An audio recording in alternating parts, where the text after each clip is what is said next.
Bonjour à toutes et à tous et bienvenue pour la dernière table ronde de cet après-midi avant la restitution qui suivra. Donc, le thème de cette table ronde est témoignages et échanges sur les métiers tourisme et loisirs. Alors, en préambule, je tiens à remercier d'une part nos invités que je vais vous présenter, enfin qui se présenteront eux-mêmes, et je voudrais aussi remercier la présence de l'auditoire et des étudiants. Alors j'espère que j'aurai oublié aucun établissement. Alors sous vos applaudissements, je remercie la présence de Case Academy à Pérols.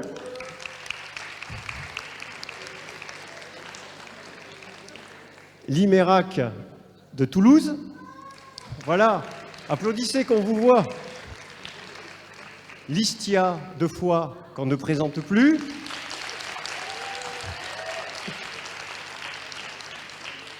Montpellier Management pour le marketing du sport et des loisirs et du tourisme.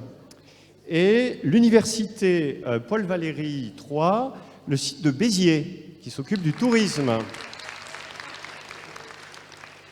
Et le lycée Georges Frêche de Montpellier pour le BTS Tourisme. Voilà. Alors votre présence est importante parce que nous parlons de prospective métier du tourisme. C'est comment on se visualise pour les années 2030. Et le tourisme, l'activité économique, ça sera vous, ça sera votre génération. Et cette table ronde a pour vocation justement de croiser nos regards et de faire un partage d'expériences sous le prisme de la prospective qui n'est pas la prévision. Il y a une distinction par rapport à ça.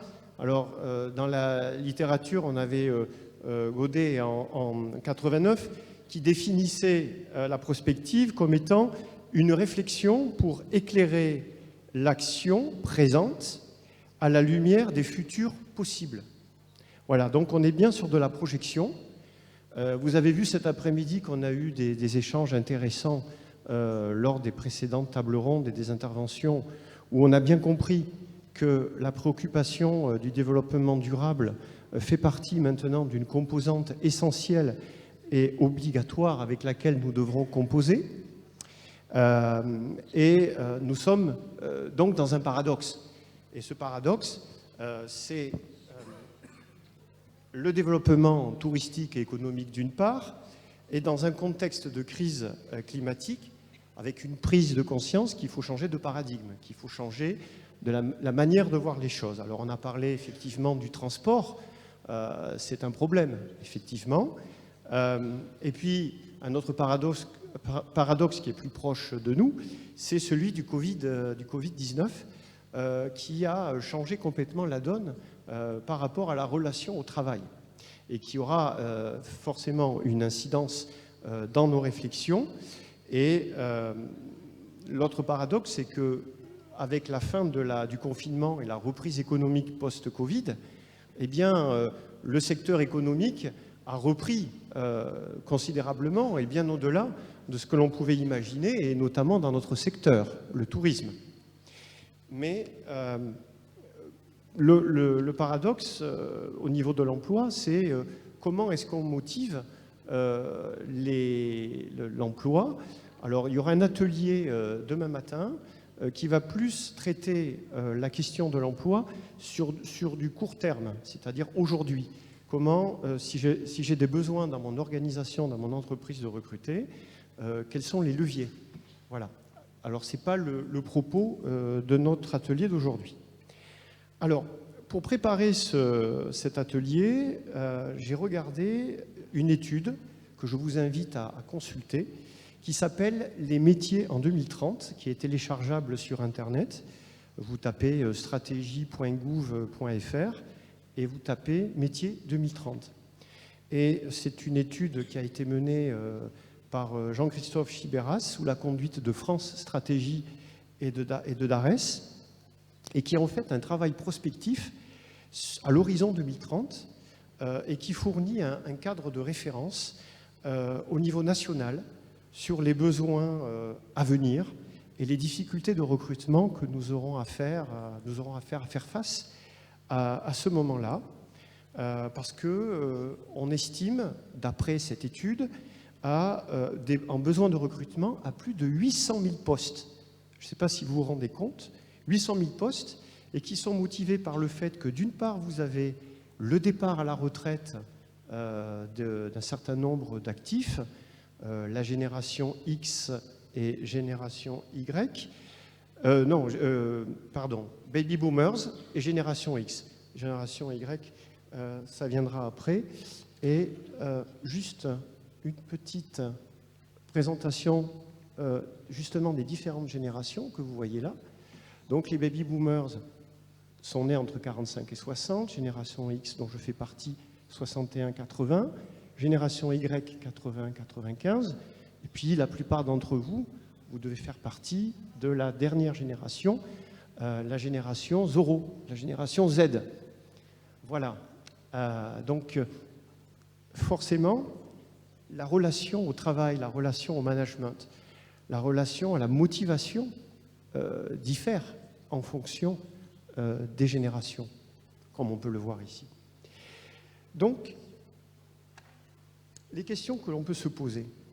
Alors, on a la situation sanitaire, on a le problème du changement climatique, et puis on a aussi autre chose dont on n'a pas parlé, c'est aussi les risques, les incertitudes de conflits géopolitiques. Donc actuellement, on a le problème entre la Russie et l'Ukraine, mais qui a des répercussions, et qui peut avoir des répercussions, et on le voit déjà, au niveau économique, au niveau du commerce international, et puis au niveau également des transports long courrier et du tourisme dans son entièreté. Alors, avant de donner la parole à nos invités, quelles questions on peut se poser? Quel métier on recrutera le plus dans les 10 années qui viennent? Est-ce qu'on a une idée des métiers existants ou pas? Est-ce qu'il y a certains secteurs qui vont être plus générateurs d'emplois que d'autres? On connaît plus ou moins la réponse si on parle d'informatique. Et à contrario, les services à la personne n'ont pas trop la cote. Les aides-soignants, par exemple, on en parle aujourd'hui, c'est un problème sociétal majeur, alors que vous avez une population vieillissante. Et puis, la stratégie, comment on intègre dans l'emploi de demain la stratégie nationale bas carbone, qui l'acronyme c'est SNBC. Alors retenez cet acronyme parce que vous l'entendrez souvent, c'est ce qui est inscrit dans ce rapport. Voilà, alors pour commencer, eh bien, je vais passer la parole. Alors, je vais vous présenter Guillaume Payen, qui est ex-jeune étudiant, puisqu'il est nouvellement embauché au Comité régional du tourisme et des loisirs d'Occitanie depuis 15 jours ou 3 semaines, c'est ça? Voilà. Et qui va faire part de son expérience. Pourquoi, en tant que jeune donc, de la génération Z, il en est arrivé au tourisme et comment il voit le tourisme de demain. Alors son poste, il va nous expliquer. Alors, community manager, je sais. Par contre, corporate blogger, je suis moins sûr. Voilà. Alors Guillaume, à toi la parole. Bonjour. Donc, je commence par quoi? La présentation de mon métier. Voilà. Alors, c'est son bizutage, alors soyez indulgents. Merci. Oui, c'est la première fois que j'ai à parler devant autant de monde en présentiel en tout cas. C'est un peu stressant. Du coup, j'ai été embauché il y a 3 semaines au Comité régional du tourisme et des loisirs en tant que community manager et corporate blogger. Donc, community manager, donc c'est la gestion des réseaux sociaux pour la destination Occitanie Sud de France. Donc ça, je pense que tout le monde connaît les rouages de ce métier. Et corporate blogger, c'est pour faire écho au fait qu'avec de gros guillemets, je suis influenceur et blogueur voyage en freelance à côté, où je me suis lancé en parallèle de mes études. Donc c'était pour profiter de cette double casquette qu'on m'a embauché au CRT, donc c'est-à-dire avoir des missions de réseaux sociaux, stratégie réseaux sociaux, donc comment on communique, pourquoi on le fait et sur quel réseau, avec quels canaux sont les plus adaptés, et corporate blogger, c'est-à-dire aussi relations influenceurs avec des personnes qu'on va accueillir sur le territoire, et aussi des missions de reportage photo et vidéo en Occitanie. Donc, parce qu'aujourd'hui, le contenu photo-vidéo est le nerf de la guerre sur les réseaux et sur le net, donc c'est pour ça aussi que j'ai été embauché. Alors, on peut penser que cette activité a de l'avenir, puisque tu as été donc embauché depuis peu pour travailler sur cet aspect-là. Et comment est-ce que tu vois justement, comment est-ce que tu pressens le tourisme dans l'aspect communication? Est-ce que ce sera que du pur numérique, image, ou pas nécessairement? Ou est-ce qu'il y aura, comment est-ce que tu pressens l'évolution de ton métier et des tâches qui te sont demandées aujourd'hui? C'est une question assez large. Je pense que dans tous les cas, on aura toujours besoin d'une communication à 360, donc c'est-à-dire sur le print, le digital et de l'affichage, etc. Moi, je vais plutôt parler du côté digital, puisque c'est pour ça que j'ai été embauché, c'est les études dans ce domaine dans lequel j'ai fait mes études aussi. Donc l'évolution, c'est quoi la question L'évolution, ça fait déjà plusieurs années que les destinations, surtout au niveau des destinations touristiques qui communiquent de plus en plus sur les réseaux sociaux notamment et sur les sites web, etc. Mais est-ce que pour autant, ça va se substituer, on va dire, à l'accueil physique, en office de tourisme? Est-ce que le numérique va se substituer à l'accueil par rapport à votre génération, selon toi? Une conversation très intéressante avec Sophie Pirquin au milieu de la salle tout à l'heure, qui était directrice d'office de tourisme auparavant. Donc il me disait qu'avant on était sur 60% d'accueil en office de tourisme environ et 40% aujourd'hui. Donc on voit qu'il y a comme une évolution. Je ne sais pas dans la salle s'il y en a beaucoup de personnes, de jeunes qui se rendent dans des offices de tourisme lorsqu'ils vont sur une destination de vacances. Eh bien justement, on va demander à notre auditoire d'interréagir. Vous pouvez poser vos questions ou bien vous pouvez intervenir sur hashtag RTUEL22 étudiants. Voilà. Et puis vous avez aussi des micros à votre disposition si vous voulez intervenir à tout moment. On reviendra, merci. Guillaume, ça va? Tu as survécu? C'est pas trop dur? Ça va. Bon. Attends, tu peux garder le micro. On a suffisamment de micros pour nos intervenants. Alors juste, j'en profite pour excuser deux absentes. Alors donc Nadine Darson, directrice de l'ADT de l'Aude, qui est souffrante et qui n'a pas pu venir, donc elle vous prie de l'excuser pour son absence. Et également Sandrine Charnet, chargée de mission tourisme durable Parc Grand Cos, qui a eu un empêchement et qui n'a pas pu être parmi nous. Voilà, donc à présent, je passe donc le micro à Claire Prost, directrice de l'Office de tourisme du Grand Avignon, et qui va nous livrer son regard sur la partie prospective des métiers. Et je crois d'ailleurs que tu as pris un petit coup d'avance par rapport à ça, puisque compte tenu des besoins de recrutement, tu anticipes déjà l'avenir. On essaie autant que possible. En fait, on se rend compte aujourd'hui qu'il y a un écart entre ce qu'on sait faire, en tout cas en termes de compétences dans nos offices de tourisme, avec des équipes qui sont parfois vieillissantes. J'en fais partie, je ne mets pas mes collaborateurs en porte-à-faux. Moi, je fais partie de la génération, effectivement, X, je crois, c'est ça, ouais. Donc, du coup, je travaille dans le domaine du tourisme et j'ai la direction d'OGD depuis bientôt 25 ans. Donc, j'ai vu pas mal, effectivement, d'évolutions. Donc on essaie de s'adapter, on a une véritable capacité d'adaptation. C'est vrai que le Covid a accéléré un petit peu le processus d'adaptation, mais ça faisait déjà plusieurs années qu'on essaie d'anticiper ce qui va se passer. Alors oui, effectivement, on a eu un recrutement, nous, en 2020, d'une personne qui est arrivée chez nous. On ne savait pas comment l'appeler, en fait, au niveau de la fiche de poste. Alors on l'appelait éco-conseillère en séjour. C'est quelqu'un qui sortait d'une licence pro, donc sur le volet tourisme durable. Et j'entendais effectivement, aujourd'hui, on va recruter un créateur de contenu. Donc clairement, c'est un métier qui n'existait pas. Chez nous, on avait des gens qui administraient le site web, qui qui s'occupaient de la stratégie digitale. Et aujourd'hui, on se rend compte de l'importance du contenu et que du coup, c'est un métier à part entière. Il y a tout un boulot autour du SEO, etc. Et que finalement, c'est un métier qu'il faut recruter des gens qui sont spécialisés là-dedans. On externalise beaucoup sur ces métiers-là aujourd'hui, mais aujourd'hui, je me rends compte qu'il y a une réelle nécessité d'avoir la compétence en interne.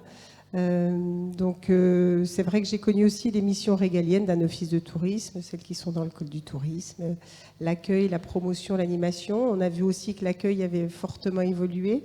C'est vrai qu'aujourd'hui, l'accueil physique, ce n'est plus du tout ce que c'était. On a un nombre de visiteurs qui chute d'année en année. Donc, on essaie de se réinventer dans des dispositifs d'accueil mobile. On travaille main dans la main avec les professionnels. On va faire l'accueil dans les campings, on va faire l'accueil en ville, on va faire l'accueil sur des lieux stratégiques du territoire, mais on n'attend pas que le visiteur vienne à nous, en fait. Donc, l'accueil a évolué lui aussi. Tout ce qui est aussi animation, enfin en tout cas de tout ce qu'on est en capacité d'offrir en termes d'animation à nos visiteurs, on était principalement sur du patrimoine bâti. Aujourd'hui, on nous demande de la nature. Donc il y a une capacité aussi d'adaptation au niveau de nos personnels, de suivre des formations pour être en capacité de pouvoir faire visiter certains espaces naturels. Là, on va démarrer aux vacances de la Toussaint des visites autour des plantes. Donc ça, c'est pareil, c'est quelque chose on ne savait pas faire en fait, donc on s'adapte, on sent qu'il y a de la demande et voilà. Je continue ou... Alors, oui, tu peux continuer. Lorsque nous avons préparé notre entretien au téléphone, on avait plaisanté autour du vocable syndicat d'initiative, qui il y a quelques années avait une connotation un petit peu désuète. Mais est-ce qu'aujourd'hui, le challenge, puisque c'est la mode du vintage, avec les platines tourne-disques et puis tout le reste, est-ce qu'on ne va pas revenir peut-être sur un concept d'un syndicat d'initiative, d'un syndicat d'initiative, pour encourager justement la consommation locale, la locavouricité, c'est-à-dire consommer sur place, et du coup avec une empreinte carbone moindre? Oui, non, mais tout à fait. C'est vrai qu'on a plaisanté là-dessus. Aujourd'hui, on dit tourisme, peut-être que demain, ce sera finalement un gros mot. Donc, comment on va se qualifier, nous, les offices de tourisme, l'importance de la population locale dans tout ce qu'on entreprend en termes de mission. Et on se dit que finalement, syndicat d'initiative, c'était pas si absurde. Après, les initiatives, je pense qu'aujourd'hui aussi, ce qui a évolué, c'est qu'auparavant, qu'on soit syndicat d'initiative ou plus récemment office de tourisme, on jouait à peu près tous le même rôle. Et on pouvait faire des copier-coller d'une destination à l'autre. Ce qui a changé aussi aujourd'hui, c'est que c'est plus possible. C'est qu'en fait, on ne peut plus prendre les mêmes initiatives. On a des territoires sur lesquels on a travaillé en termes d'ADN, de valeurs. Et aujourd'hui, il faut vraiment qu'on s'appuie là-dessus pour pouvoir écrire notre stratégie, définir une vision, etc. Et ça, c'était pas forcément vrai il y a quelques années en arrière, en fait. On avait plus tendance à faire des copier-coller, d'aller voir faire un peu de benchmark et se dire ça c'est une idée sympa, je vais la faire chez moi. Aujourd'hui, on se rend compte que c'est plus forcément envisageable. Enfin, ce matin, on écoutait la grande mode, tout est génial. Mais moi, sur mon territoire, je ne vois pas effectivement ce qui pourrait être repris en termes d'action qui aurait du sens. Donc, je trouve que ça aussi, c'est important. Aujourd'hui, on repart aussi de la base et des valeurs de nos territoires pour travailler et pour se projeter. Et du coup, ce sera un syndicat d'initiative, mais avec des initiatives très, très diverses et variées, quoi. C'est ça, et en échangeant avec des jeunes, la majorité d'entre eux me disaient qu'ils ne venaient pas forcément dans un office de tourisme pour chercher de l'information, puisque à travers les outils numériques, on trouve tout ou presque. Donc le challenge, c'est de se dire qu'est-ce qui va faire que demain, on va reconnecter donc les personnes avec des contacts, on va dire en front office, avec des services qui ne seront pas, on va dire, numérisables. Alors l'idée, c'est ça. Alors, n'hésitez pas à intervenir ou à poser des questions donc avec l'hashtag, parce que j'aimerais savoir, parce que le tourisme et les loisirs, Et le sport, parce que nous allons en parler aussi dans quelques minutes, c'est aussi vous, votre génération. Donc, ce n'est pas un monologue. Il faut aussi que vous interagissiez. Et nous, ce qui nous intéresserait de savoir, c'est qu'est-ce qui vous intéresse, pourquoi avoir choisi cette filière tourisme, loisirs et sportifs dans le cursus que vous menez les uns et les autres, et comment vous visualisez professionnellement. Alors, il y a l'aspect professionnel, mais il y a aussi l'aspect, j'en ai pas parlé, mais l'équilibre entre la vie privée et la vie professionnelle. Avec la crise sanitaire, le télétravail qui était pratiqué de façon confidentielle avant le Covid s'est démocratisé. Alors, il y a des postes et des fonctions qui sont télétravaillables, mais pas d'autres. Donc tout ça va rentrer en ligne de compte. Alors, on parle du tourisme, on parle des loisirs, mais d'autres activités également sont impactées dans ce grand changement de paradigme qui s'impose à nous, et notamment le milieu sportif. Alors, on a des étudiants qui suivent des formations voilà, en marketing du sport, et je vais passer maintenant le micro à monsieur Éric Valogne, qui est responsable du département formation au CREPS à Montpellier, et qui va nous livrer voilà, son regard sur la question. Bonjour, bonjour à tous. Merci de nous avoir invités. Donc le CREPS, je ne sais pas si tout le monde sait ce qu'est un CREPS. C'est bien le rappeler. Un CREPS, c'est un centre de ressources de l'excellence et de la performance sportive. Donc c'est un établissement public du ministère de la Jeunesse, des Sports, des Jeux Olympiques et Paralympiques, qui est formé en réseau avec une vingtaine de CREPS en métropole et dans les départements ultramarins, et qui a deux principales missions. C'est d'une part accueillir les sportifs de haut niveau, le sport de haut niveau, pour les accompagner et former nos athlètes aux échéances attendues mondiales, olympiques, etc. Et une deuxième grosse activité qui consiste à former des éducateurs sportifs, des entraîneurs, des animateurs dans le domaine du sport et de l'animation socioculturelle et d'éducation populaire. Donc le CREPS de Montpellier fait partie de ce grand réseau d'établissements publics dans lequel nous formons à peu près 40 formations diplômantes qualifiantes au métier du sport sur différentes disciplines qui vont aussi bien de l'escalade, du canyon, du golf, sur des activités plus généralistes d'éducateurs polyvalents.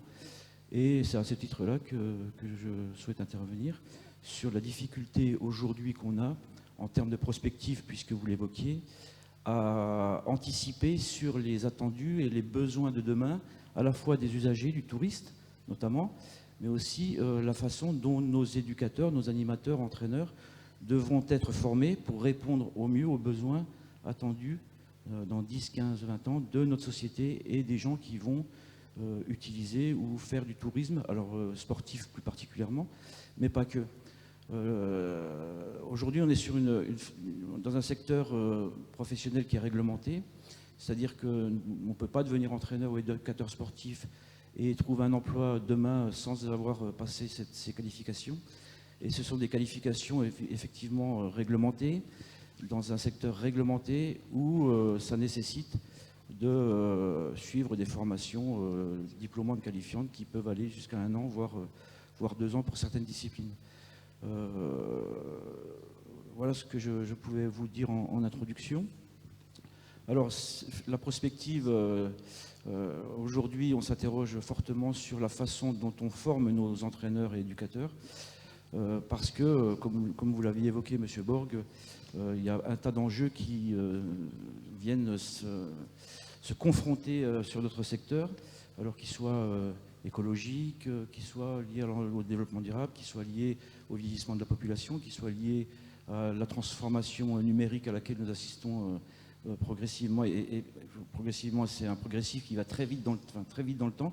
Donc nous sommes là à l'entrée d'un virage assez glissant pour nous, qui va nécessiter beaucoup d'agilité de notre part pour transformer nos pratiques qui parfois sont historiques de formation, notamment en termes de pédagogie, et faire en sorte que les comportements professionnels de nos animateurs de demain répondent encore une fois aux attentes des usagers d'aujourd'hui. Alors, à ce sujet, est-ce que vous avez des exemples concrets de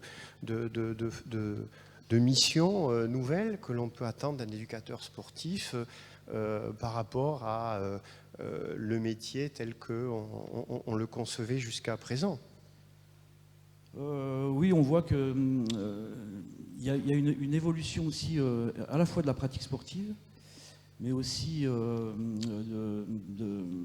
la diversification de ces pratiques, où par exemple, aujourd'hui, si on prend la discipline du surf, il y a encore une quinzaine d'années, on faisait du surf. Aujourd'hui, on fait du body surf, du bodyboard, du stand-up. Enfin, il y a au moins 10 disciplines associées, rien qu'à la thématique du surf, qui font qu'on est obligé d'être toujours en avance sur les contenus qu'on doit amener dans nos formations professionnelles. Donc plus de discipline, en fait. Plus de discipline, l'arrivée de la numérisation, de la digitalisation, font qu'aujourd'hui, nos éducateurs doivent maîtriser à minima toute cette transformation numérique pour bien utiliser les outils numériques qui vont leur permettre d'être plus adaptés aux attentes des disciplines et des usagers. Donc effectivement, il y a plein d'exemples comme ça qu'on pourrait donner sur différentes... Les publics, peut-être, les publics cibles qui ont évolué? Et les publics cibles qui ont évolué. Alors on avait jusqu'à maintenant, depuis les années 60 jusqu'aux années 90, un public qui pratiquait la pratique sportive de façon fédérée, dans des structures associatives, très organisées, très descendantes, etc. Aujourd'hui, sur 66 millions de Français, on évalue à peu près à 44 millions de personnes qui pratiquent de l'activité sportive, un peu plus de 25 millions qui pratiquent cette activité sportive de façon régulière, à savoir 3 à 4 fois par semaine, mais qui la pratiquent non plus forcément dans des associations ou des structures fédérées, mais qui la pratiquent de façon libre. Et là aussi, on est attentif à ce type de public, parce que demain, c'est le public que le secteur du tourisme va rencontrer particulièrement. Et là aussi, il faut être assez attentif à tout ce qui se passe. Et justement, par rapport au tourisme, est-ce que, Claire dirige un office du tourisme qui est celui du Grand Avignon. Vous êtes chargé donc du CREPS sur la partie formation. Est-ce qu'il y a des interactions existantes? Parce que jusqu'à présent, on peut dire que les activités étaient assez cloisonnées.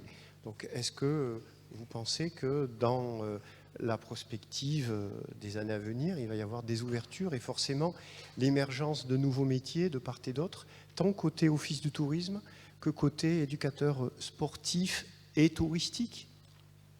Moi, je pense qu'il y a une volonté aujourd'hui très, très affirmée de la part de nos institutions, que ce soit dans le côté institutionnel, le côté tourisme comme côté sportif, où il y a des volontés de rapprochement et de partenariat très très forts enclenchés pour qu'on puisse ensemble identifier une offre de tourisme sportif qui puisse être le plus en adéquation possible avec ce qu'attend aujourd'hui le touriste. Et je sais qu'il y a des travaux qui sont déjà engagés entre le ministère des Sports et le ministère qui correspond du Tourisme, je ne sais pas comment il s'appelle, le ministère du Tourisme, entre autres, dans lequel il y a cette volonté de rapprochement et de travailler ensemble avec les acteurs économiques du territoire, de façon à ce que l'attractivité du territoire notamment puisse faire l'objet d'un consensus qui réunit plusieurs institutions et qui permette d'être au plus juste des besoins et des attentes. Non, mais c'est vrai que, ouais, au niveau du Grand Avignon, en termes de stratégie, depuis la crise Covid, on n'est plus exclusivement sur du patrimoine bâti, mais bien sur du patrimoine naturel et des différentes opportunités de le découvrir. Donc, il y a différentes structures qui ont été développées, en particulier autour de l'escalade, la course d'orientation, le pédestre, le vélo. Aujourd'hui, en plus, moi je viens de la montagne, donc je connais effectivement la rigueur de la législation qui n'est pas toujours bien connue effectivement dans les régions du Sud. Mais à la montagne, on les connaît, donc j'ai été très vigilante là-dessus. Et on a pris des contacts, alors pas forcément avec le CREPS, mais en tout cas avec les fédés pour obtenir effectivement des listes de moniteurs diplômés. Et aujourd'hui, justement, je souhaite qu'on travaille de façon beaucoup plus rapprochée pour voir dans quelle mesure ça fait partie de notre rôle aussi, à l'attractivité économique d'un territoire et de faire vivre des professionnels du sport sur nos territoires. C'est une vraie richesse que de les avoir. Et plutôt qu'ils partent justement travailler à la montagne ou dans d'autres secteurs qui sont plus identifiés, c'est de leur dire, bah oui, vous êtes là et on va profiter d'avoir la compétence sur place pour vous offrir effectivement des opportunités d'activité avec nos clientèles touristiques. Donc on engage ça, c'est vraiment le démarrage, au niveau de l'escalade en fait. De voir dans quelle mesure on peut vraiment avoir des rapprochements, que nous, on fasse la communication, on prenne les inscriptions et qu'on donne la possibilité à des moniteurs d'escalade de travailler chez nous. D'accord, alors la communication, ben, ça va être forcément le numérique, forcément les réseaux sociaux. Est-ce qu'il y a d'autres moyens qui vont émerger on sait que au niveau informatique, il y a une évolution technologique qui est exponentielle. Donc avec des machines qui sont de plus en plus performantes. Et qu'en est-il, on va dire, des métiers liés au numérique, puisqu'on est dans une société ubérisée et qui va l'être de plus en plus. Est-ce qu'on a déjà une idée de la manière dont les choses vont évoluer au niveau des métiers par rapport à ce que tu fais et comment ton poste pourrait évoluer dans l'avenir? Est-ce qu'il y aura plus de place à l'image? Est-ce que le rédactionnel est important, mais la vidéo, comment entrevoir les choses quand on débute sa vie professionnelle au CRT et au niveau des réseaux sociaux, comment on envisage l'avenir? Soyez indulgents. C'est une question Merci. qui a le mérite d'exister. Comment voir l'avenir déjà sur un poste qui vient d'être créé, donc c'est déjà peut-être... comment dire, un retour...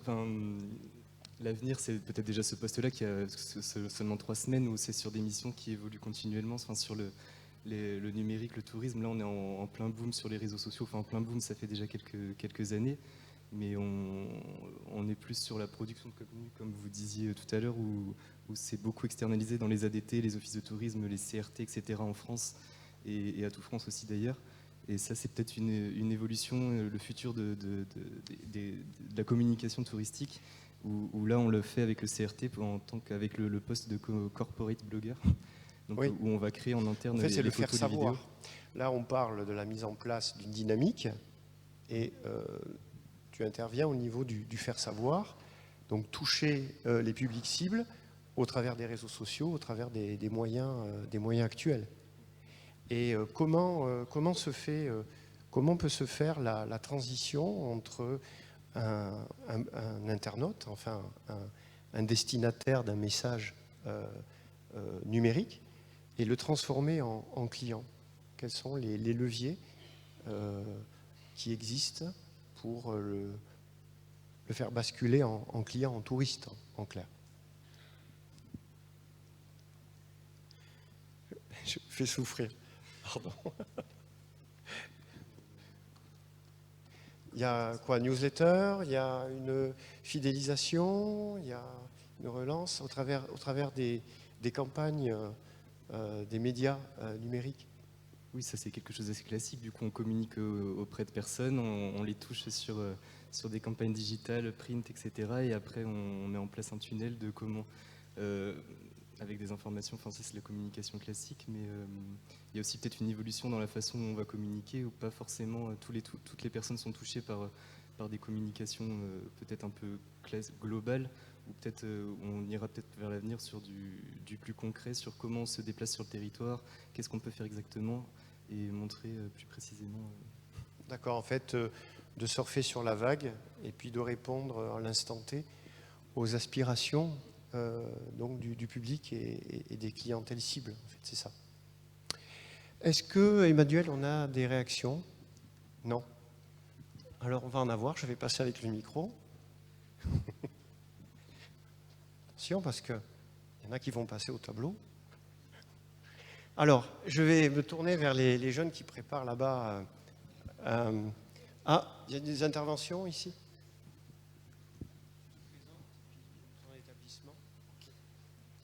Donc bonjour à tous, moi je suis Julien, je suis en études donc Master 1 Tourisme chez Case Academy. Et donc j'aurais une question, c'était pour vous, est-ce que justement ce surf des réseaux sociaux, à force, ne va pas s'essouffler? Dans le sens où on voit de plus en plus que les lieux instagrammables ou ce genre de choses, c'est hyper important. Mais on a aussi beaucoup de jeunes qui maintenant ne veulent plus du tout se confronter à ces cases-là et plutôt partir sur du réel et non pas s'identifier qu'à des posts Instagram. Du coup, elle est pour qui la question? Ben, les deux. Les deux. Il y a un petit peu le non-tendance qui devient tendance. Ça, c'est on veut voir ce que les autres ne voient pas, et ça, c'est un peu la tendance en ce moment sur les réseaux sociaux. Et qu'est-ce que je peux répondre à ça en plus? Par exemple, là, au niveau du Grand Avignon, on a un créateur de contenu qui vient la semaine prochaine. Xavier The Other Life, je ne sais pas si certains d'entre vous connaissent. En fait, on a mis une stratégie en place en positionnant le Grand Avignon comme camp de base de la Provence, et on dit aux gens, venez et puis posez vos valises et découvrez le meilleur de la Provence à moins de 50 km. Et donc Xavier vient la semaine prochaine et il écrit une histoire en fait, on ne lui impose rien.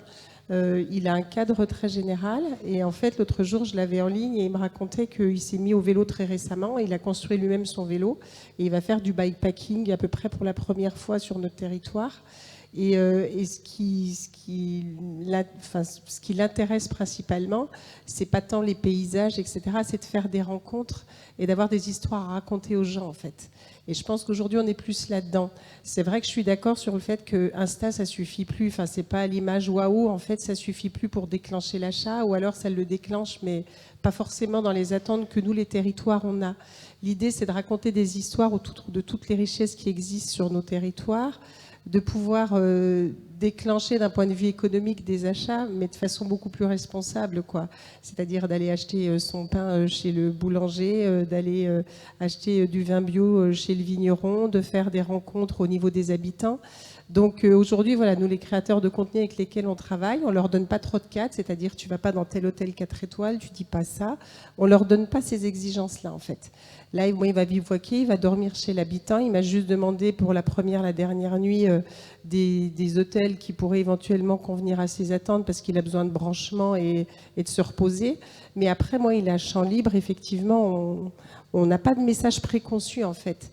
Et je pense que c'est ça que les gens attendent aussi, c'est que ce soit quelque chose qui n'a pas encore existé et une histoire à raconter qu'on ne connaît pas encore, y compris nous. Et je pense qu'aujourd'hui, on est plus là-dedans en termes de communication que sur Insta, effectivement. Bonjour, moi c'est Ewen. J'avais une question du coup. Vous avez parlé tout à l'heure des nouveaux métiers qui vont émerger ces prochaines années, mais pour vous, selon vous, quels seront les métiers qui vont être amenés à évoluer drastiquement, voire complètement disparaître ces prochaines années dans le domaine du tourisme, des loisirs ?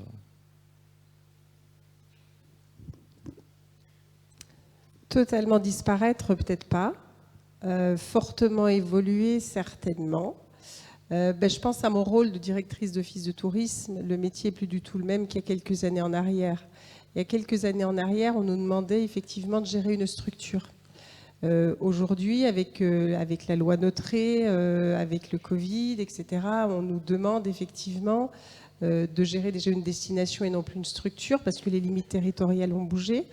On se rend même compte que les limites territoriales aujourd'hui, même si elles sont plus vastes que l'échelon communal, elles ne sont plus forcément pertinentes non plus, parce que ça ne correspond pas à une destination à proprement parler. Souvent, on passe les limites territoriales pour répondre aux attentes de nos clients. Donc, il y a beaucoup de choses qui changent. Et je pense qu'aujourd'hui, on a une vraie mission en termes de prospective, apporteur d'idées, visionnaire. Et ce qui change aussi, c'est qu'avant, on avait plutôt On était créatifs en interne et on ne faisait pas forcément participer les acteurs touristiques du territoire, les habitants. Aujourd'hui, si on veut que ça fonctionne, la vision, il faut qu'elle soit partagée avec le plus grand nombre. Donc je pense que le métier de directeur d'office de tourisme, aujourd'hui, c'est un des métiers qui fondamentalement a le plus changé. Et je pense qu'aujourd'hui, il va encore plus changer. On a tendance à parler de transition quand certains parlent de rupture. En termes de management aussi, il y a de fortes évolutions parce qu'aujourd'hui, on ne peut pas partir tout seul en fait. On a des équipes et il faut embarquer tout le monde. Et à des vitesses qui sont un peu différentes, avec des générations qui sont très différentes. On a tendance à recruter là, des jeunes qui sortent des études et à côté de ça, on a des gens qui sont à 5 ans de la retraite. Donc ça demande en permanence effectivement une attention particulière pour ne pas qu'il y ait des conflits des générations et que les plus anciens comprennent où veulent aller les plus jeunes et que les plus jeunes comprennent là où sont les freins des plus anciens. Donc il y a un gros boulot aussi en termes de management qui n'existait pas forcément il y a quelques années en arrière. Je ne sais pas si je réponds vraiment à la question, mais c'est pour vous montrer que moi je ne vois pas de métiers aujourd'hui qui n'existeront plus demain. Par contre, je vois tous les métiers évoluer de façon plus ou moins évidente. Moi, je voulais juste faire une intervention. Je suis Sophie Pellegrin-Ponsol, je suis la directrice de la communication du CRTL. Donc, c'est moi qui bisute aujourd'hui Guillaume, qui est assis en bas sur l'estrade. Blague à part, c'était juste pour expliquer ce rôle de ce nouveau métier de corporate blogger qu'on a voulu créer au CRTL. C'est qu'on s'est rendu compte qu'on avait, comme vous le disiez Claire, on faisait souvent appel à des influenceurs en attendant qu'ils écrivent le mieux possible sur notre destination et sans pour autant leur tenir ni le stylo ni le téléphone portable, bien évidemment. Donc nous, on a voulu internaliser ce métier-là. C'est pour ça qu'au terme d'un stage que Guillaume a fait chez nous pendant 6 mois, on a vu qu'il avait ce potentiel-là. Je ne sais plus qui c'est qui te demandait, je pense que c'est toi, Xavier, tout à l'heure, qui disait est-ce qu'il y aura toujours de la photo, de la vidéo? On attend beaucoup de textes, nous aussi, de la part de Guillaume, mais on a voulu désinstitutionnaliser un petit peu le discours qui était un peu ampoulé en disant « Waouh, venez voir notre destination, forcément c'est toujours la plus belle ». Donc on a envie de parler vrai. Et la génération X que je suis, parfois un peu peut-être de mal à discuter avec les générations Y ou Z, mais ça se passe plutôt pas mal. Je vais quitter la salle après, et Guillaume pourra vous en parler plus longuement peut-être. Mais voilà, c'est cette transmission-là qui est importante pour nous, même si on n'est pas à 5 ans de la retraite, mais peut-être un peu plus. Mais voilà, je crois qu'il y a cette nécessaire transmission. On aura toujours du texte à mettre dans nos publications, mais on a surtout besoin d'un discours vrai, comme vous le disiez, et vraiment très désinstitutionnalisé. Il faut donner envie aux gens parce que nous-mêmes, on partage cette expérience. J'espère que Guillaume peut-être aura l'occasion de parler de l'Occitanie Rail Tour et des fabuleux voyages que nous avons mis en place, qui sont une forme d'expérience justement qu'on propose à nos visiteurs de découvrir en Occitanie. Je vous remercie. Merci. Est-ce qu'il y a d'autres interventions? Peut-être nos amis hispaniques? Non? C'est difficile, ouais. D'accord. Non? J'aurais aimé avoir un peu l'avis des enseignants. Ah. Alors, s'il y a un enseignant, il est jeune.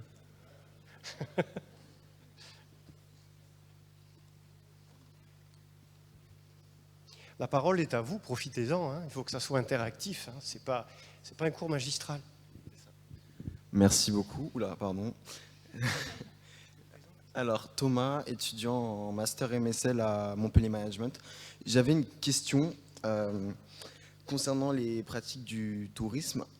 On a assisté à une conférence tout à l'heure où certains professionnels sont livrés sur ce qu'ils imaginaient dans les prochaines années en termes de tendance pour résoudre les problématiques sur le tourisme. On a une intervenante qui s'était exprimée au sujet des périodes de vacances qui auraient pu être déplacées justement pour éviter la saturation de certains endroits un peu partout en France au cours de certaines périodes tout au long de l'année. J'aurais voulu avoir votre point de vue en fait par rapport à ça, c'est quoi les tendances que vous identifiez pour vos métiers tout simplement? Parce qu'on est beaucoup sur les réseaux sociaux, mais est-ce que dans quelques années, vous pensez que ça va évoluer? Notamment aujourd'hui, on se positionne, il y a des nouvelles tendances comme le métaverse, toutes ces choses-là. J'aurais voulu savoir si c'est des champs que vous pourriez intégrer pour développer le tourisme dans vos métiers. Voilà. Qui veut répondre? Qui veut répondre? Je peux commencer. Moi, il me semble que on n'a pas, personne n'a on va dire, de boule de cristal. On va prendre en compte les différentes contraintes qui sont les nôtres, que j'ai citées en début de propos, c'est-à-dire les contraintes environnementales, les contraintes donc liées au transport, on en a parlé tout à l'heure, et c'est un problème majeur. Et puis, favoriser le local. Et puis, pour moi, c'est un avis personnel, je pense qu'il va y avoir un équilibre entre l'activité digitale et puis l'activité humaine, parce que l'accueil, je veux dire, ça s'appellera peut-être office du tourisme ou syndicat d'initiative ou un autre nom, comptoir des loisirs, comme on peut voir émerger dans certains endroits en France aujourd'hui. Il faut qu'il y ait un équilibre des deux, parce que l'accueil, l'humain, est au centre de l'organisation. Voilà, c'était Friedman qui disait ça. Freeman a au contraire parlé de l'économie au cœur de l'organisation, mais on se rend bien compte, et surtout aujourd'hui, que les valeurs humaines sont importantes et que le numérique, même si c'est un outil pour lequel on ne peut plus faire sans aujourd'hui, il n'en demeure pas moins qu'on a aussi besoin du contact, on a besoin d'aller voir son épicier au coin de sa rue, et puis c'est un équilibre, je pense que, et puis l'équilibre va se faire par la pratique, et vous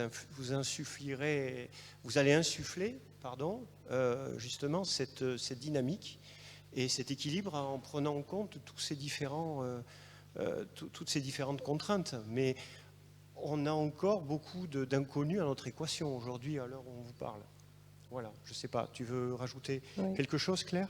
C'est peut-être parce que je fais partie de la génération X, mais Metaverse, pour moi, j'ai du mal à me projeter avec cet outil-là. Je ne dis pas qu'il n'est pas pertinent, et en tout cas, il ne me semble pas essentiel aujourd'hui. Je pense qu'il y a bien d'autres moyens, effectivement, de pouvoir communiquer sans passer par ces développements-là, et des moyens beaucoup moins chers et surtout beaucoup plus humains.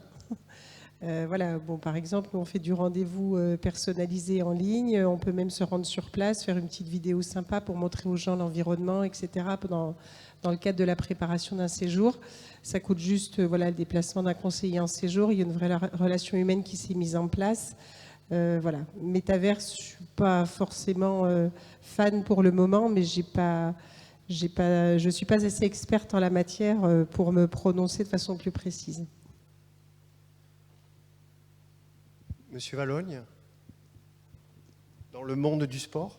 Alors moi, je suis du tout début de la génération X, vraiment le début, et Metaverse, ça ne me parle pas du tout, donc je ne peux pas trop vous répondre. Non, simplement, c'est difficile aujourd'hui d'anticiper sur l'usage du temps libre fait par chaque individu. En tout cas, pour ce qui concerne le sport, nous, ce qu'on s'aperçoit aujourd'hui, c'est qu'il y a une demande forte des clients, quels qu'ils soient, en structure associative ou autre, sur la prise en compte de leurs besoins de façon individuelle. La gestion de l'humain prend de plus en plus d'importance dans la relation éducateur, touriste ou usager ou licencié. Et c'est là qu'on risque d'avoir aussi un peu une évolution dans nos métiers. C'est la prise en compte de l'individu dans son être complet. Aujourd'hui, on s'est rendu compte à travers nos statistiques que les pratiquants sportifs, qui font de l'activité physique et sportive ou du loisir, leur motivation principale est la santé en 1, le bien-être en 2, la détente en 3 et être en forme en 4. Et l'esprit de compétition qu'on pourrait avoir il y a encore quelques années a complètement disparu. C'est lié à la pyramide des âges, en fait. C'est bien la pyramide des âges, complètement. Et c'est une grosse évolution sur laquelle on travaille actuellement. C'est comment passer d'une relation où on amène de la connaissance, on amène de la technique à un individu en le considérant pas forcément dans sa globalité, mais au contraire une volonté forte de ces gens-là dans l'usage du temps libéré qu'ils vont avoir. Ils veulent que cet usage-là soit bénéfique pour leur bien-être à eux. Très bien, je vous remercie. Écoutez, il est 17h56. Nous arrivons au terme de cette table ronde sur les témoignages et échanges sur les métiers du tourisme, loisirs et sportifs sous le prisme de la prospective. Donc on a bien compris que nous écrivons l'histoire en même temps que nous la vivons. Ça sera un savant équilibre entre le numérique, métaverse et autres, et l'humain au centre de l'organisation, et puis qui vivra verra. Voilà, il ne me reste qu'à remercier nos intervenants. Vous remerciez, vous, pour votre attention et votre présence.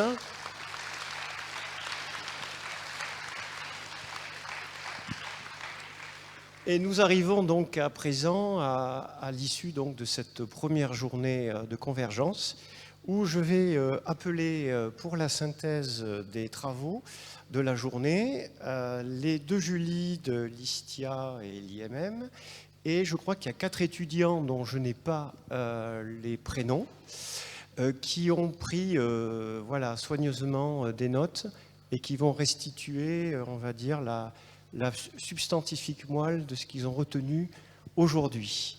Voilà, je vous remercie.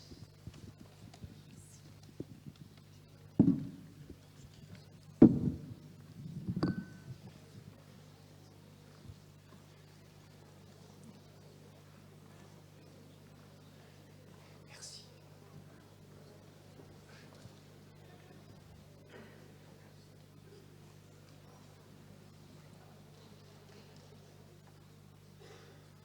C'est bon?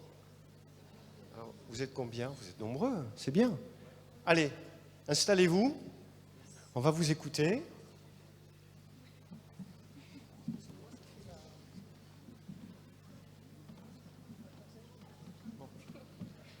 Bon, eh bien, on va donner les micros. Voilà. Alors, j'ai 3 micros. Alors, rapidement, avant d'intervenir, juste un rapide tour de table pour savoir le prénom et l'établissement et le cursus que vous suivez. Ok, ben moi c'est Mathias Ruiz, du coup je suis à Montpellier Management en MIT, Marketing, Innovation et Territoire. Très bien. Voilà, et parlez bien près du micro. C'est bon? Okay. Bonjour à tous et à toutes. Moi, c'est Paloma Lévy-Adam. Je suis en M1 Tourisme et Développement durable des territoires à Béziers, dans une antenne de l'Université de Montpellier. Paul Valéry. Bonjour à tous. Donc, moi, c'est Marty Thomas et je suis en Master 2 du même Master donc, que Paloma, Tourisme et Développement durable des territoires à Béziers. Bonjour à tous. Du coup, moi, c'est Naomi de Conaceo et je suis en Master 2 TIC, du coup, à l'ISTIA à Foix. Bonjour à tous, moi c'est Bruno, je suis en M2 en tourisme et développement à l'ISTIA à Foix. Bonjour, moi c'est Olivier, je suis en tourisme, en Master 2 technologie de l'information et de la communication appliquée au développement des territoires touristiques à l'ISTIA à Foix avec Naomi. Très bien. Donc, qui veut prendre la parole en premier? Ouais, je vais me lancer. Hein. Allez. Du coup, nous, on a une petite mission, c'est de vous faire une petite synthèse de tout ce qui a pu se passer avant 16 heures, du coup. Parce qu'après, on a dû se réunir pour faire un petit état des lieux et faire un petit bilan pour vous le transmettre. Donc, on n'a pas assisté à ce qui s'est passé ensuite. Et donc, la table ronde de tout à l'heure, elle portait sur la gestion des flux touristiques. donc à l'échelle de l'Occitanie et enfin, même plus généralement dans le monde entier, comment c'était perçu, comment on pouvait essayer de réguler ça avec les différentes crises et pour l'inscrire en fait dans la société dans laquelle on vit, dans celle qui évolue. Donc cette table ronde, elle regroupait des enseignants, des chercheurs et aussi des professionnels. Donc ça permettait d'avoir plusieurs univers qui témoignaient en même temps, en un seul lieu, en un seul moment. Donc c'était assez sympa là-dessus.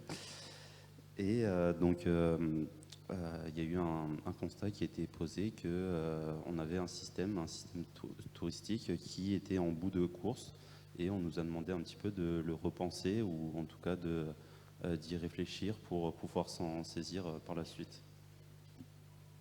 Oui, moi j'aimerais ajouter qu'on a identifié des points principaux, des enjeux fondamentaux. Donc l'idée en fait c'est de déconstruire le tourisme actuel. D'accord. C'est de déconstruire le tourisme actuel pour le reconstruire en fait. Et les acteurs qui ont pris la parole ont vraiment mis l'accent sur l'importance de croiser les disciplines et pour arriver à une gestion des flux équilibrée, parce qu'on a pu entendre des idées telles que le surtourisme et la sous-fréquentation. Et l'idée, ce serait de repenser ces flux pour arriver à un équilibre, donc mettre en avant les territoires sous-fréquentés, que ce soit par une communication transparente et par une valorisation des acteurs locaux surtout. Donc en fait c'est une problématique qui est partagée dans le monde entier et l'idée c'est de croiser les disciplines et surtout les données, de procéder à une collecte des données pour réussir à gérer ces flux à l'échelle internationale.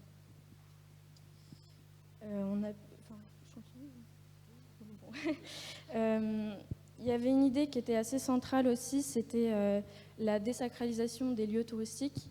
Donc l'enjeu en fait c'est parce que ce sont des lieux en fait qui sont devenus objets de consommation. Donc ce qui était cité c'était objets de consommation low cost. Et l'idée c'est de resacraliser ces lieux et de les remettre en valeur. Je continue après.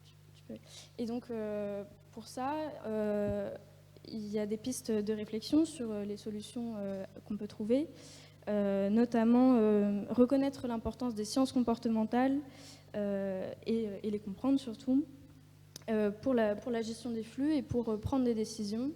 Quand un touriste part en vacances, il prend de nombreuses décisions et il y a aussi cette question de la place qu'on laisse à la liberté des touristes, sachant qu'on part en vacances pour être libre, mais est-ce qu'il ne faudrait pas aujourd'hui prendre du recul sur cette liberté qu'on a accordée et qui a beaucoup d'importance aujourd'hui et limiter cette liberté pour gérer la crise environnementale actuelle notamment.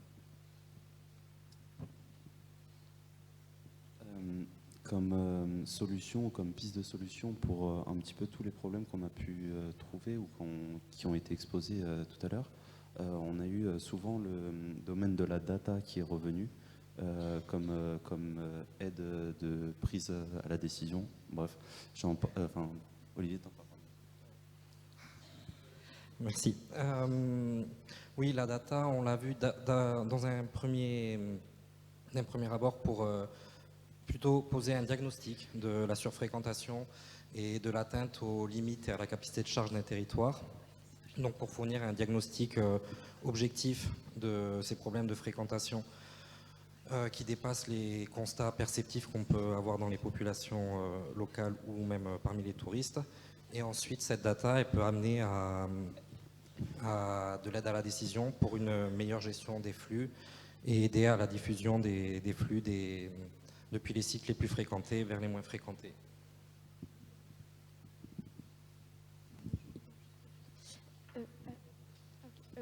Ne vous battez pas. Hein. Non, mais je voudrais juste ajouter encore une fois, il y a un des points principaux sur les pistes de réflexion pour les solutions, c'était le gros travail de sensibilisation qu'il faut faire. Il faut accompagner le changement, accompagner la transition, notamment par la pédagogie et la communication qui doit être transparente. Et aussi impliquer les résidents, parce que ce sont les résidents qui vivent le lieu, et l'implication des acteurs locaux est centrale si on veut réapprendre à gérer ces flux. Ben moi, ce que j'aurais à dire aussi, c'est qu'il faudrait amener tous les acteurs, être accompagnés par tous les acteurs politiques. Voilà, c'est parce que là, on parle, etc. Mais il faut aussi, il faut être accompagné par tous les acteurs politiques en fin de. Tu veux dire qu'il y a un décalage ? Tu veux dire qu'il y a un décalage entre le. Il y a peut-être à l'heure actuelle un décalage entre tout ce qu'on dit, ce qu'on fait, et certaines fois les prises de décision politiques. Voilà, sans tout ce qu'on dit n'est pas possible. Voilà. Donc il faut être accompagné et avoir un vrai dialogue social aussi, et un vrai dialogue avec tous les acteurs politiques du territoire, entre les acteurs du tourisme, les acteurs du territoire et les politiques. En gros, c'est tout ça. Voilà. Cette synergie qui doit être très importante. Oui, c'est l'affaire de tous, en fait. C'est ça. Voilà. Et vu que c'est l'affaire de tous, on a tendance, et ça a été souligné tout à l'heure, on a tendance à privilégier l'aspect économique, alors que, on en a parlé tout à l'heure, c'est que d'un point de vue d'équité, pour l'équité, socialement, le tourisme, c'est pas neutre. Il y a des grosses inégalités, des grosses inéquités sur le domaine, et d'un point de vue écologique, c'est trop souvent pris en comme deuxième raison pour agir, alors que cette planète ou ces espaces dans lesquels on agit ou qu'on utilise, en fait, sans eux, en fait, l'économie n'a aucune valeur, en fait. Et généralement, pour le politique, c'est plus simple d'agir quand il y a un enjeu économique sur son territoire, plutôt que quand c'est un enjeu écologique. Voilà. Alors, est-ce que vous ne pensez pas que c'est peut-être aussi lié par rapport à des différences de génération et de sensibilité ? C'est-à-dire que la génération, on va dire, qui détient le pouvoir, enfin, les élus, les économistes, enfin les acteurs économiques, privilégient l'aspect économie, création de richesses, et le tourisme venant après, au détriment peut-être et certainement de la préoccupation environnementale, et qu'à contrario, on a un phénomène inverse avec votre génération, où c'est justement la considération de l'environnement et sociétale qui privilégie, qui supplante tout le reste. Si, très clairement, mais vu comment cette table ronde a été amenée, et la mission qu'on nous a donnée, en fait, à nous, pas que à nous, enfin à nous en tant que jeunes futurs acteurs du tourisme, du tourisme de demain, du coup, on nous a demandé de revoir un peu le système, ou d'aider à revoir le système, à le revoir différemment. Donc ça peut être une des approches, vu que l'approche économique sur le tourisme montre ses limites. Il faudrait peut-être voir autre part, et c'est un petit peu la porte qui a été ouverte tout à l'heure. Très bien. Je voulais juste ajouter peut-être un point qui a été pas mal abordé aussi dans la table ronde auquel nous avons assisté, c'était l'intégration des populations locales, qui est un thème qui revient de plus en plus dans le tourisme participatif également, et c'est de comment intégrer les populations locales dans cette transformation du tourisme, dans ces changements qui s'opèrent par des moyens de communication, de sensibilisation, comme ma collègue l'a évoqué, comme l'a dit un des intervenants, il est parfois difficile pour les populations locales de comprendre les transformations du tourisme, comment expliquer aux populations qu'elles ne peuvent plus aller dans un lieu dans lequel elles allaient auparavant, dans les façons dans lesquelles elles le faisaient. Et il est donc important de faire participer ces populations locales, de leur faire comprendre les changements et de les accompagner pour qu'ils puissent nous accompagner dans les changements à venir. L'intégration de la population locale, vous l'intégrez dans la notion de coexistence entre le tourisme, la cohabitation entre le tourisme et l'habitant. Oui, c'est ça. Ça peut être dans les domaines de la cohabitation, bien sûr, parce qu'on agit sur des territoires qui ne sont pas que des destinations, mais aussi des lieux de vie. Donc forcément, la cohabitation fait partie de ça, mais aussi peut-être dans des moyens de faire participer plus les locaux dans le tourisme lui-même directement.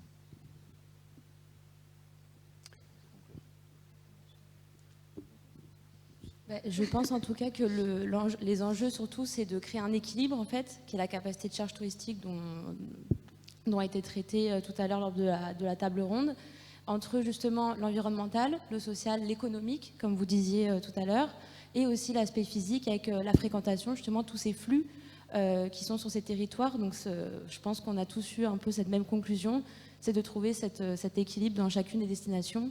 Et vu que je suis en Master TIC, je dirais que la data pourrait aussi aider pour observer et justement agir pour ça. Voilà. D'accord, très bien. Alors, déjà, on peut les applaudir parce qu'ils ont bien travaillé. Hein. Merci. Alors, pour conclure, vous avez très bien restitué les éléments qui ont été donnés lors de cette première table ronde de la journée. Et moi, j'aimerais bien avoir un petit peu, rapidement, un tour de micro avec ce que vous aimeriez et ce que vous n'aimeriez pas, ce que vous n'aimeriez plus en matière de tourisme, en matière de débordement, de souhait. Voilà. Parce que votre regard de jeune nous intéresse.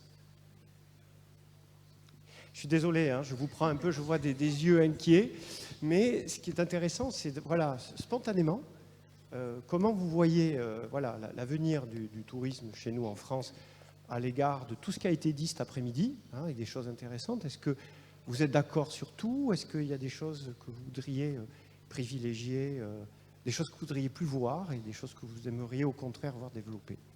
Allez. Personnellement, ça serait plus un tourisme qui soit plus raisonnable, plus que durable en fait. Réfléchir aux choix qu'on fait quand on part dans une destination X ou Y, réfléchir à comment on y va et réfléchir combien de temps on y va et pourquoi on y va. Qu'est-ce que je vais apporter à ce territoire quand je vais le visiter? Pour l'empreinte carbone ou pas seulement? Pas seulement, pour l'échange culturel, enfin pour plein de raisons diverses. D'accord. Et moi j'aurais dit pareil que Bruno en fait. Justement. Non, c'est pas du jeu ça. Mais non, mais vraiment, c'est vrai. Si, en tout cas, moi je sais que je suis assez sensible aux mobilités douces. Voilà, j'aimerais que ça se développe plus. Après, est-ce que c'est utopique? Je ne sais pas si ça serait dans la France entière, si tout le monde pourrait mettre en place ce genre d'action, mais c'est une de mes envies, en tout cas, moi personnellement, quoi. Voilà. Très bien, merci. Moi, ce que j'aimerais voir particulièrement, ce serait peut-être essayer, par la communication notamment, de passer d'un mode de tourisme un peu Instagram, si on peut le dire comme ça, avec la promotion de destinations extrêmement touristiques qu'on essaie certes de rendre plus durables, mais qui restent extrêmement touristiques, et essayer d'inclure plus les territoires, comme d'ailleurs ça a été évoqué d'ailleurs dans la table ronde, essayer d'inclure des territoires qui sont peut-être moins touristiques, mais qui recèlent quand même un patrimoine souvent culturel un peu caché, ou des patrimoines naturels, toujours bien sûr dans un aspect durable.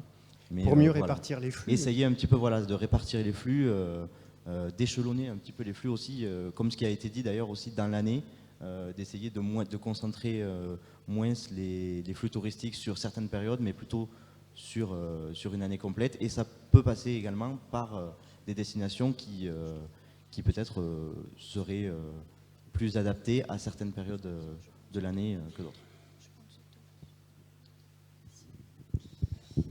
Moi, je vais dire quelque chose de peut-être un petit peu bateau, mais on est une société qui surconsomme, en tout cas en Occident, et je trouve que le tourisme est le miroir exact de ça, c'est-à-dire que le tourisme, c'est une surconsommation actuellement, Et oui, j'aimerais bien, sur le plan personnel, vu que je dois donner mon avis, mais j'aimerais bien avoir un changement des comportements, en effet. C'est pour ça que je suis dans ce master, et une sensibilisation un peu plus forte et une implication des touristes.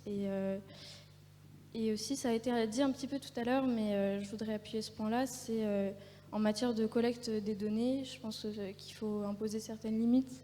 C'est-à-dire qu'il y avait cette histoire de collecter les données des téléphones portables, et cette histoire-là, c'est pas très acceptable en France, et je suis assez d'accord. Je sais que je suis un petit peu pointilleuse avec tout ça, je refuse toujours les cookies sur Internet, mais du coup, il y a des limites à imposer, et on est dans un monde où il y a beaucoup d'avis différents sur beaucoup de choses, et c'est compliqué de concilier tourisme et développement durable. Alors je pense qu'il faut juste faire chacun et chacune beaucoup d'efforts. Voilà. D'accord, donc si je résume, c'est limiter la surconsommation de data qui n'est pas nécessaire, et en même temps prôner un développement touristique équitable en termes d'équilibre des richesses, pour pas qu'on ait une surconsommation touristique d'un côté au détriment on va dire, de populations plus fragiles et plus vulnérables. C'est ça? Plus ou moins, oui. Très bien. Et du coup, enfin pour moi, j'aimerais rappeler un chiffre que 95% des touristes sont concentrés sur 5% du territoire. Donc ça dit tout simplement que je pense qu'avant de voyager en prenant l'avion pour aller, je sais pas, dans d'autres continents, etc., il faudrait pouvoir déjà voyager dans toute la France et peut-être exercer un tourisme plus local qu'on n'a pas encore découvert, alors qu'il y a énormément de richesses. Donc voilà. Très bien, c'est un très joli mot de la fin. Voilà, on peut encore être applaudi. Hein. Si je peux me permettre, oui, pour un bien petit sûr. mot de la fin, parce que c'est aussi, personnellement, j'ai pas mal travaillé dans l'animation, et notamment amener des jeunes des quartiers défavorisés découvrir la montagne. Et moi, c'est une de mes craintes personnelles et que je trouverais très important dans toutes les problématiques qu'on évoque. Mais à l'heure actuelle, beaucoup d'enfants encore, même en France, ne partent pas en vacances. Et je veux pas qu'on exclue des populations du tourisme de demain, malgré toutes les contraintes qu'on aura à faire, que ce soit pour tout le monde, toujours. La dimension sociétale, bravo. Très bien, je crois que tout y était. Hein. Écoutez, merci beaucoup. Voilà, je vous laisse rejoindre vos sièges. Donc nous terminons cette première journée de Convergence. Nous vous remercions d'avoir assisté jusqu'à la fin de ces débats. Donc on vous donne rendez-vous demain matin à partir de 8h30 pour la présentation des travaux présentés par l'Université Paul Valéry, le site de Béziers. Voilà, le thème, c'est le Covid-19 comme révélateur de dysfonctionnement dans la structuration du tourisme. Tout un programme. Bonne soirée et merci.